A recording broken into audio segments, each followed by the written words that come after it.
Imamat 27. Membayar nazar. Tuhan berfirman kepada Musa, "Berbicaralah kepada orang Israel dan katakan kepada mereka, apabila seorang mengucapkan nazar khusus kepada Tuhan mengenai orang menurut penilaian yang berlaku untuk itu, maka tentang nilai bagi orang-orang laki-laki dari yang berumur 20 tahun sampai yang berumur 60 tahun, nilai itu harus 50 shikal perak, ditimbang menurut shikal kudus. Tetapi jikalau itu seorang perempuan, maka nilai itu harus 30 shikal. Jikalau itu mengenai seorang dari yang berumur 5 tahun sampai yang berumur 20 tahun, maka bagi laki-laki nilai itu harus 20 shikal dan bagi perempuan 10 shikal. Jikalau itu mengenai seorang dari yang berumur 1 bulan sampai yang berumur 5 tahun, maka bagi laki-laki nilai itu harus 5 shikal perak dan bagi perempuan 3 shikal perak. Jikalau itu mengenai seorang yang berumur 60 tahun atau lebih, jikalau itu mengenai laki-laki, maka nilai itu harus 15 shikal dan bagi perempuan 10 shikal. Tetapi jikalau orang itu terlalu miskin untuk membayar nilai itu, maka haruslah dihadapkannya orang yang dinazarkannya itu kepada imam, dan imam harus menilainya. Sesuai dengan kemampuan orang yang bernazar itu, imam harus menentukan nilainya. Jikalau itu termasuk hewan yang boleh dipersembahkan sebagai persembahan kepada Tuhan, maka apapun daripada hewan itu yang dipersembahkan orang itu kepada Tuhan haruslah kudus. Janganlah ia menggantinya dan janganlah ia menukarnya, yang baik dengan yang buruk atau yang buruk dengan yang baik. Tetapi jikalau ia menukar juga seekor hewan dengan seekor hewan lain, maka baik hewan itu maupun tukarnya haruslah kudus. Jikalau itu barang seekor dari antara hewan haram yang tidak boleh dipersembahkan sebagai persembahan kepada Tuhan, maka hewan itu harus dihadapkannya kepada imam, dan imam harus menetapkan nilainya menurut baik atau buruknya. Dan seperti penilaian imam, demikianlah jadinya. Dan jikalau orang itu mau menebusnya juga, ia harus menambahkan 1/5 kepada nilai itu. Apabila seorang menguduskan rumahnya sebagai persembahan kudus bagi Tuhan, maka imam harus menetapkan nilainya menurut baik atau buruknya. Dan seperti nilai yang ditetapkan imam, demikianlah harus dipegang teguh. Tetapi jikalau orang yang menguduskan itu mau menebus rumahnya, maka ia harus menambah harganya dengan 1/5 dari uang nilainya, dan rumah itu menjadi kepunyaannya pula.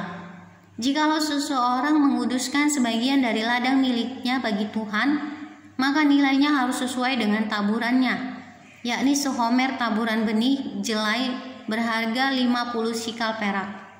Jikalau ia menguduskan ladangnya mulai dari tahun Yobel, maka nilainya haruslah dipegang teguh. Tetapi jikalau ia menguduskan ladangnya sesudah tahun Yobel, maka imam harus menghitung harganya bagi orang itu sesuai dengan tahun-tahun yang masih tinggal sampai kepada tahun Yobel.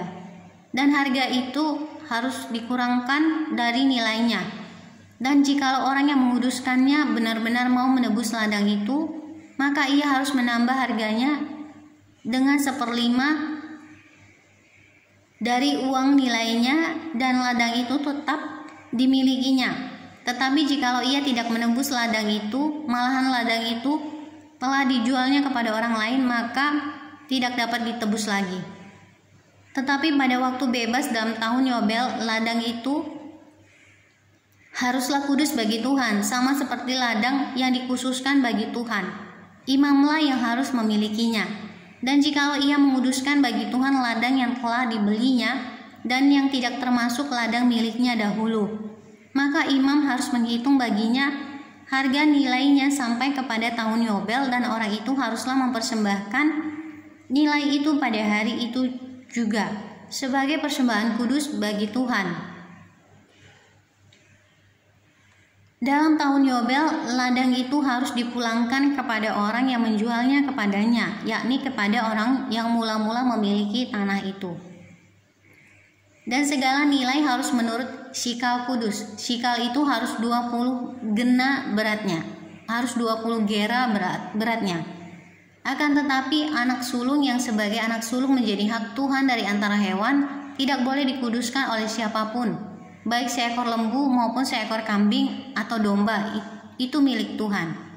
Tetapi jikalau itu dari antara hewan yang haram, maka haruslah orang menebusnya menurut nilainya dengan menambah 1/5, dan jikalau tidak ditebus, haruslah dijual menurut nilainya.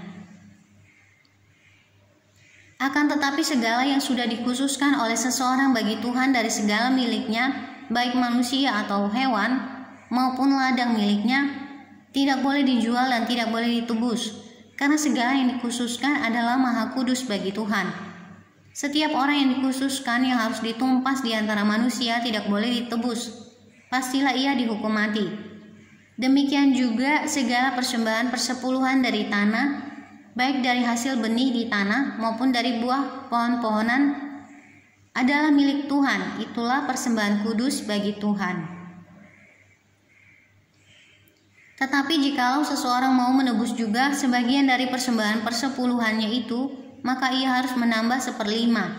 Mengenai segala persembahan persepuluhan dari lembu sapi atau kambing domba, maka dari segala yang lewat dari bawah tongkat gembala waktu dihitung, setiap yang ke-10 harus menjadi persembahan kudus bagi Tuhan.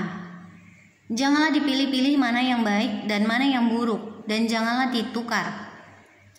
Jikalau orang menukarnya juga, maka baik hewan itu maupun tukarnya haruslah kudus dan tidak boleh ditebus.